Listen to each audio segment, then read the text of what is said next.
హుజూర్ నగర్‌కి సంబంధించినటువంటి మొదటి క్వెషన్ కేసీఆర్ పాలన కంటే రేవంత్ పాలన మెరుగ్గా ఉందని అడిగితే, ఉంది అనే వాళ్ళ సంఖ్య 27% అయితే, లేదు అనే వాళ్ళ సంఖ్య 54% పైచిలుకుగా ఉంటే, ఇప్పుడే చెప్పలేమనే వాళ్ళ సంఖ్య 18% పైగా ఉంది. సో, నెగెటివ్ అంటే బాగాలేదనే వాళ్ళ సంఖ్య ఎక్కువగా ఉంది ఇప్పటికైతే. So, next క్వెషన్‌కెళ్దాం. రేవంత్ పాలనకు మీరిచ్చే మార్కులు ఎన్ని అంటే 59% ప్రజలు 25 మార్కులు ఇచ్చారు.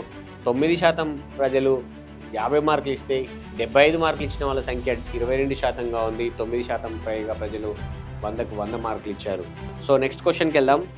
మీ ఎమ్మెల్యే పనితీరు ఎలా ఉంది అని అడిగాము మనం. ఉత్తమ్ కుమార్ రెడ్డికి సంబంధించి హుజూర్ నగర్ కాన్స్టిట్యుయెన్సీలో బాగుంది అనే వాళ్ళ సంఖ్య చాలా తక్కువగా ఉంది. బాగాలేదు అనే వాళ్ళ సంఖ్య 35% అయితే, ఇంకా మెరుగుపరుచుకోవాలనే వాళ్ళ సంఖ్య 36%గా ఉంది.